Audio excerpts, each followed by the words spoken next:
Ads లేకుండా latest episode చూడండి.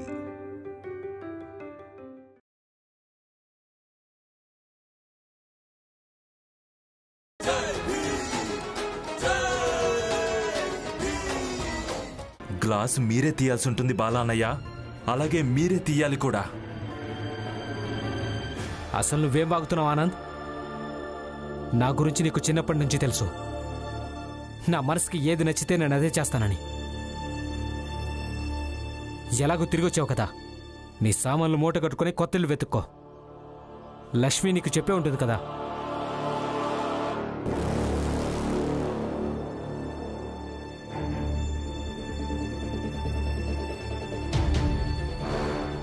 చిన్నప్పటి నుంచి నా గురించి కూడా మీకు తెలుసు కదా.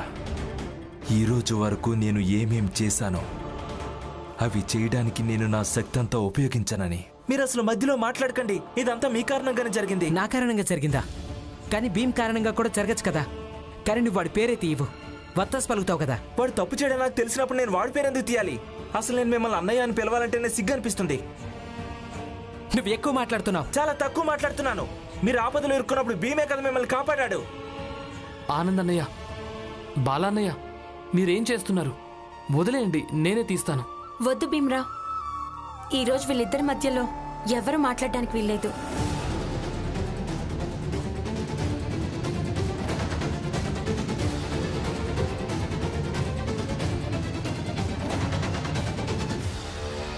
ఆనంద్, చెయ్యి వదులు. చెయ్యి వదిలిపెట్టనన్నయ్యా. ఆనంద్, నీకే చెప్పేది, చెయ్యొద్దులు. చెయ్యి వదిలిపెట్టనన్నయ్యా. అసలు మీరిద్దరూ ఏం చేస్తున్నారు? మంచిగా అనిపిస్తుందా? ఇంట్లో వాళ్ళందరి ముందు అన్నదమ్ములు ఒకరితో ఒకరు పోట్లాడుకోవడం? మీ కొడుకులే కదా, బంధాలను తమాషాలుగా మార్చడం మీకున్న అలవాటే కదా. బహుశా అదే అలవాటు వీళ్ళకు కూడా వచ్చినట్టుంది.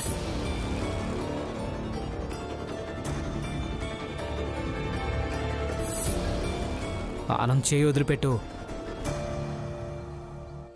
వదలను. చాలు. అసలు మీరిద్దరూ తమాషా అనుకుంటున్నారా? ఒకరినొకరు వదలండి.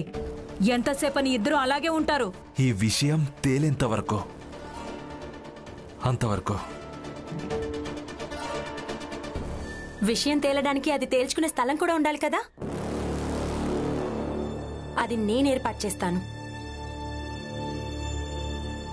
లక్ష్మి, ఏమంటున్నావు?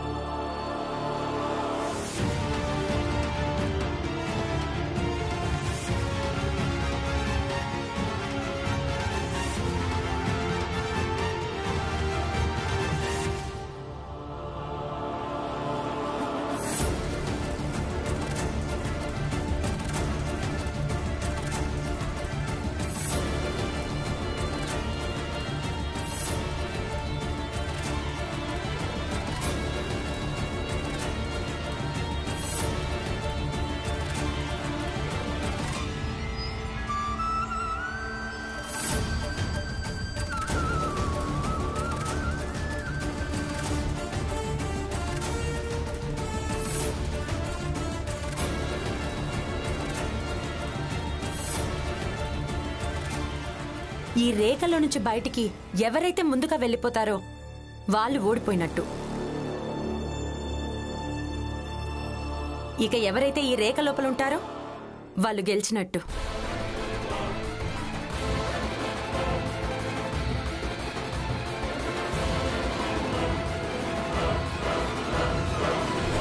నువ్వు పిచ్చిదానిలో మాట్లాడుతున్నావేంటి లక్ష్మి? ఆనంద్కు మొదటి నుంచే జబ్బుంది. వాడిన శక్తి ఉపయోగిస్తాడు.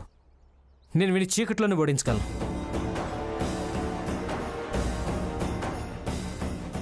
అవునా? సరే అయితే. ఆనంద్, వెళ్ళిపోండి. నువ్వు నన్ను వెళ్ళగొడతావా? నువ్వే వెళ్ళిపోవాలి, నన్ను వెళ్ళగొడతావా?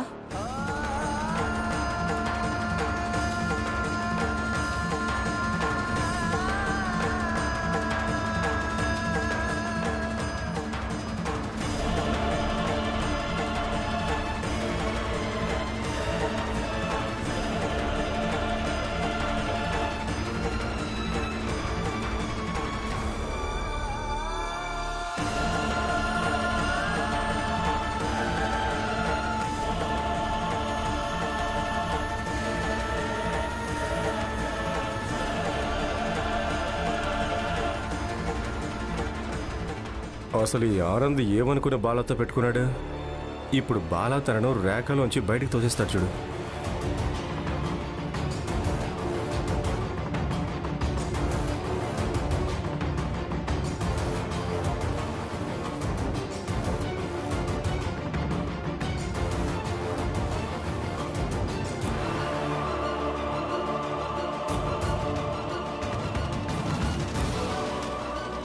ఆనంద్ అన్నయ్య, బాలా అన్నయ్య, మీరిద్దరు చిన్న పిల్లలు చేసినట్టు చేస్తున్నారేంటి? ఇదంతా నీ కారణంగానే జరుగుతోంది. ఈ ఇంట్లో ఈ బస్తీలో ఏం జరిగినా ఎలాంటి కుట్రలు జరిగినా దానికి బాధ్యుడివి కేవలం నువ్వే. ఇవన్నీ చూసి లోపలే సంతోషిస్తుంటావు కదా. ఇంకేంటి, చూసి సంతోషించు. మీ లోపలికి పదండి. కానీ రమ, వీళ్ళిద్దరూ ఇక్కడ. మీరు లోపలికి పదండి. మీకు కనిపించడం లేదా? మీరుండడం వల్ల అత్తయ్యకి ఎంత ఇబ్బందిగా ఉందో నాకు అర్థం కావడం లేదు.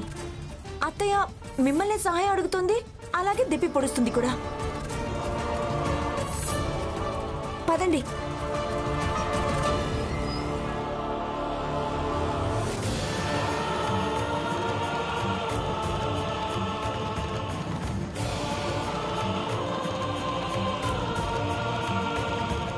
ఇలా పోట్లాడడం ఆపేయండి. పోట్లాడకండి.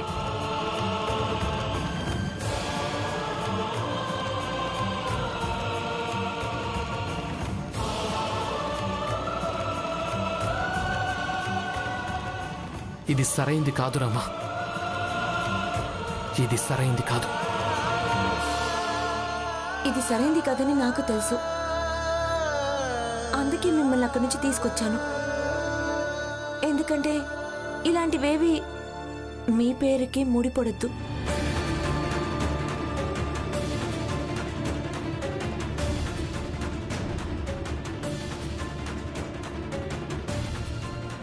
నా కుటుంబం మెల్లమెల్లగా ముక్కలవుతోంది. నా ముగ్గురు కొడుకులు ఒకరితోనొకరు ఇలా పోట్లాడతారని నేను కళ్ళ కూడా అనుకోలేదు.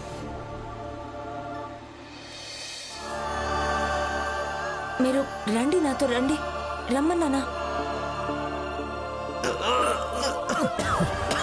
ఆనంద్, ఆనంద్,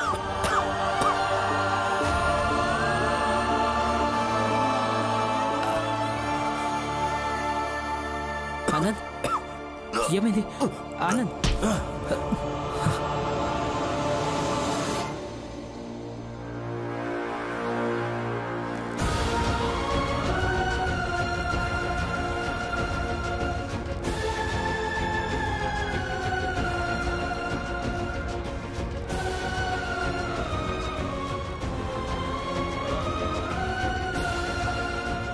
బాలానయ్య, ఈ గ్లాస్ తీసి చేతికివ్వండి.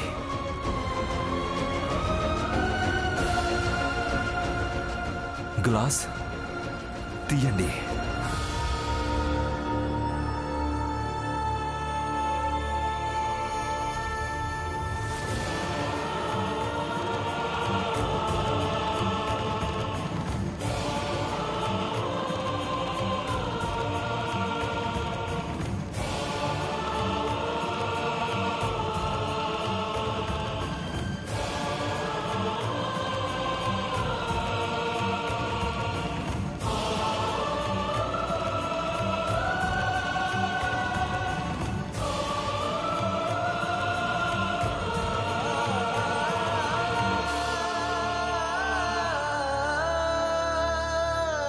తరచుగా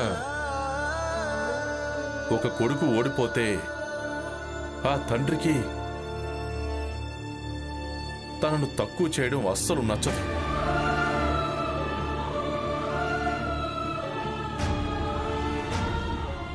కానీ ఎప్పుడైతే కొడుకు తన మర్యాదను, ఆదర్శాలను, నీతిని మర్చిపోతాడో అప్పుడు తనను ఎగతాళి చెయ్యడం ఖాయం. కానీ నాకేమనిపిస్తుందంటే అందరికంటే ముందు తన తండ్రిని ఎగతాళి చేయడం మొదలుపెట్టడం మంచిదని. ఎందుకంటే కొడుకు బాధపడ్డానికి, అలాగే వాడు మారడానికి.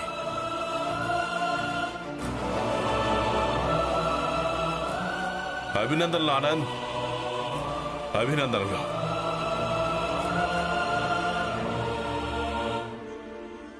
నువ్వు గెలిచావు.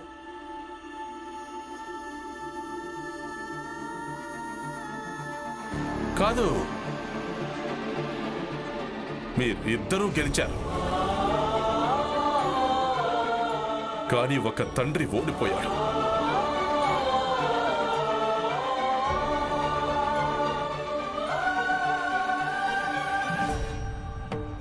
అయ్యగారు, ఆ భీమరావే కాదు, నిజానికి తనతో ఎవరుంటున్నారో వాళ్ళు కూడా గెలవడం మొదలుపెట్టారు. మీరే చెప్పండి అయ్యగారు, ఆ ఆనంద్ లాంటి జబ్బున్న వ్యక్తి తను అంత నీరసంగా ఉన్నా కూడా తను కూడా బాలను ఓడించేశాడు. నాకు అసలు అర్థం కానిది ఒక్కటే, అది ఆనంద్ బలమా లేక భీమరావుతా? కొంచెం తిన్నగా చెప్పు. ఏ పని అప్పగించానో అది పూర్తయిందా లేక కాలేదా? అయిపోయింది.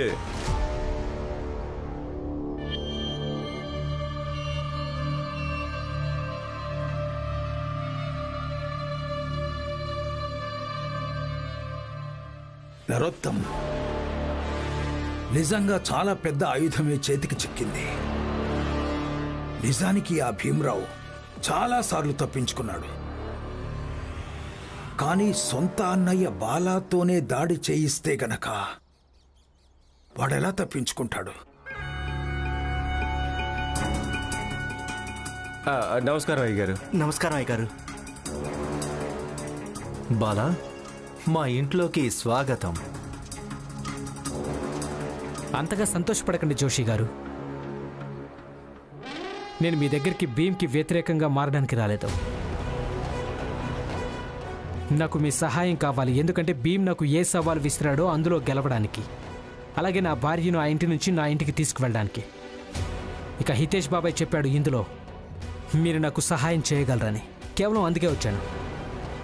మీరు ఇంకేదో అనుకోకండి. నేను ఇంతకుముందు కూడా మీకు ఎన్నోసార్లు చెప్పాను, అలాగే ఈరోజు మరోసారి చెప్తున్నాను, నేను భీమ్కి వ్యతిరేకంగా మీకు ఎలాంటి సహాయం చేయలేను. బాలా, ఆకాశం నుంచి దిగి నేల మీదకు రా. సహాయం మేమే జనాలకు చేస్తాం. ఇక సహాయం సంగతి తర్వాత. ముందుగా మగాడు అవడం నేర్చుకో. అయ్యగారు, బాలా ఆ ఇంట్లో అందరికంటే పెద్ద మగాడు. అవునా? అందుకే భీమ్ని ఢీకొడుతున్నాడు. అలాగే తన భార్యను భార్యలాగే ఉంచుతున్నాడు. తనలాగే ఉండాలని అందుకోసం పోరాటం చేస్తున్నాడు. ఇది చాలా మంచిది. ఒక బాల తన భార్యను భార్యలాగే ఉంచుతున్నాడంటే తను ఖచ్చితంగా గెలుస్తాడు. కానీ ఎలా గెలుస్తాడు? ఇప్పుడు ఆనంద్ కూడా వచ్చేశాడు. ఇక రామ్జీ ఇంకా మీరా ముందు నుంచే ఇతనికి వ్యతిరేకంగా ఉన్నారు. ఇక ఆ జీజాబాయ్ అసలు తన కథే భిన్నంగా సాగుతుంది. పాపం ఈ బాల ఒంటరివాడైపోయాడు. మేమంతా ఇతనికి తోడుగా ఉన్నాం, కానీ ఎప్పుడు ఉండలేం కదా. అందుకే అయ్యగారు, ఇక మీరే చెప్పండి, ఈ బాల ఎలా పోరాడాలి? పోరాడతాడు, అలాగే గెలుస్తాడు కూడా. బాల, నువ్వు నిశ్చింతగా ఉండు. ఇప్పుడు మేము నీకు మార్గదర్శనం చేస్తాం. చూడండి వదినా, మీరు దృఢంగా మారాల్సి ఉంటుంది. భార్యకున్న ప్రాధాన్యతను అర్థం చేసుకోవాల్సి ఉంటుంది. మీకున్న శక్తిని తెలుసుకోవాల్సి ఉంటుంది. ఈ రోజు నుంచి మీ హక్కుని అలాగే మీ ప్రాధాన్యతను అర్థం చేసుకోవాల్సి ఉంటుంది. ఇప్పుడు నువ్వు నీ హక్కు ఇంకా ప్రాధాన్యతను ఒకప్పటికంటే ఎక్కువగా అర్థం చేసుకో.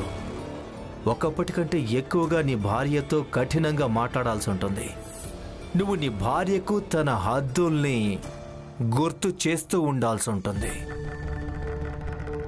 ఒక్క విషయం గుర్తుపెట్టుకో బాలా, నీ మీద దాడి వేగంగా ఉంటుంది. ఎప్పుడైతే దాడి వేగంగా ఉంటుందో అప్పుడు ఆత్మరక్షణకు ఒకటే మార్గం ఉంటుంది, నువ్వే దూకుడుగా ప్రవర్తించడం. నువ్వు ఒక పని చెయ్యి, నువ్వెళ్ళు. ఇక ఇప్పుడు ఆ భీమ్రావ్, వాడి భార్య రమ, మీ అత్తయ్య రామ్జీ, ఆనంద్, వీళ్ళంతా నీకు నీతులు చెప్పడానికే ఉంది. భార్యాభర్తల అనుబంధం గురించి చెప్పకముందే నువ్వు దూకుడు ప్రదర్శించి వాళ్ళ నీతుల్ని చెరిపెయ్యాలి. బాలా, ఒకవేళ నువ్విలా చెయ్యకపోతే నీ ఆలోచన కూడా వాళ్లలాగే మారిపోతుంది. మా ఇద్దరి సలహా కూడా ఇదే. అవునుదనా, మా ఇద్దరి సలహా ఇదే. బాలా అన్నయ్య ఏ ప్రశ్ననైనా మనం అసంపూర్ణంగా వదిలిపెట్టకూడదు. ఆయన ప్రతి ప్రశ్నకు జవాబు వెతికి మరీ ఇవ్వాల్సి ఉంటుంది. అప్పుడు ఆయనకు మనం బలహీనంగా లేమని తెలిసిపోతుంది. ఎందుకంటే తరచుగా ప్రశ్నల కింద నలిగిపోయే వ్యక్తి బలహీనపడిపోతాడు. అందుకే బాలా అన్నయ్య ముందు మనం అస్సలు బలహీనపడిపోకూడదు. ఇక ప్రత్యేకించి మీరు బలహీనపడిపోకూడదు. అలాగే భీమ్, నేను బలహీనపడను. రమా, తొందరగా వంట చేతల్లి. ఆనంద్ ఇంకా లక్ష్మికి ఆకలేస్తోందనుకుంటా. వద్దత్తయ్యా, వదిలేయండి. నేను ఇక్కడికి ఎందుకు వచ్చానంటే నేను నా భార్యను తీసుకుని ఇల్లు వదిలేసి వెళ్ళాలి. ఇక ఎలాగూ వెళ్తున్నప్పుడు భోజనం చేయడం ఎందుకు? ఆనంద్, నీ మాటల వల్ల నాకేమనిపిస్తుందంటే నా నిర్ణయం నీకు ఇష్టం లేదు అని.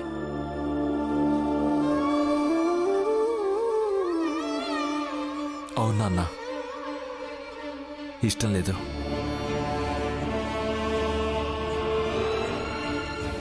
ఎన్నోసార్లు ఇది ఇల్లుకు తక్కువ, న్యాయస్థానానికి ఎక్కువ అనిపిస్తుంటుంది.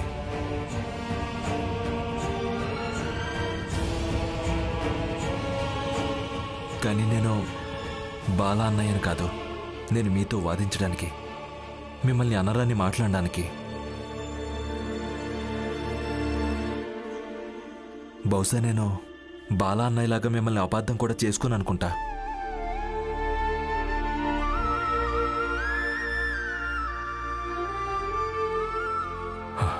లక్ష్మి, పద, సామాన్లు మూట కట్టాలి.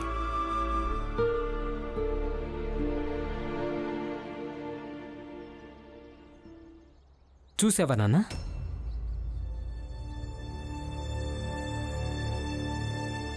మీకు ఇంకో కొడుకు మీకు వ్యతిరేకంగా మారిపోతున్నాడు.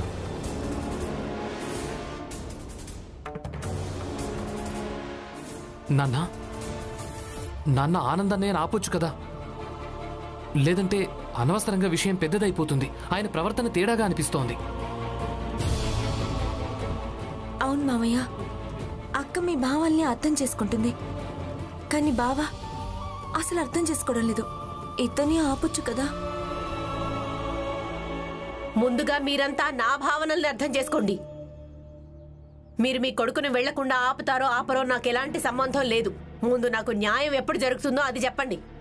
చూడు భీమ్, నువ్వు ఇది రాసిచ్చావు కదా, నాకు తప్పకుండా న్యాయం జరుగుతుంది అని. దీని గురించి కొంచెం ఆలోచించు.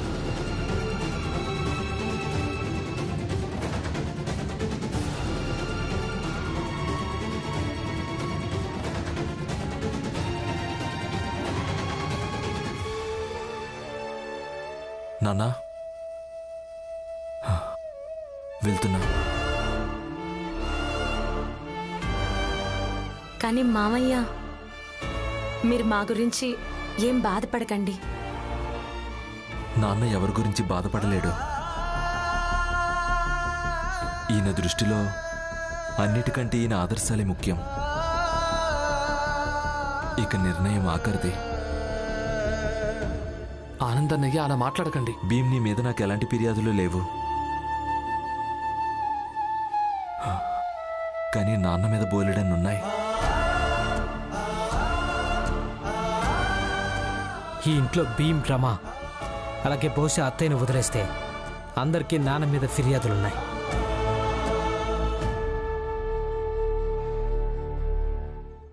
ఫిర్యాదులు చేస్తూ ఉండడంలోనే ఇక్కడ నా జీవితం అంతా గడిచిపోతోంది. ఆశ పెట్టుకుని కూర్చున్నారు నాకెప్పుడైనా న్యాయం దొరక్కపోతుందా అని. ఈ కుటుంబం మీద లేదా, కనీసం నీ మీద భీమ్. నోరు మూసుకో జీజాబాయ్, నోరు మూసుకో.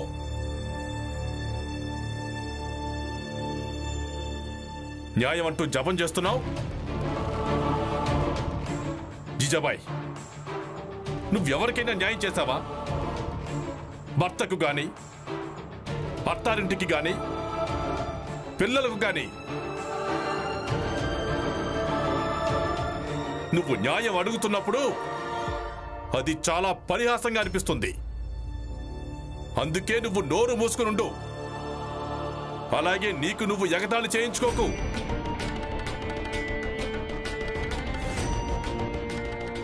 ఇక మీరిద్దరూ, ఆనంద్ ఇంకా లక్ష్మి, నా మీద మీ ఇద్దరికి ఫిర్యాదులున్నాయి కదా,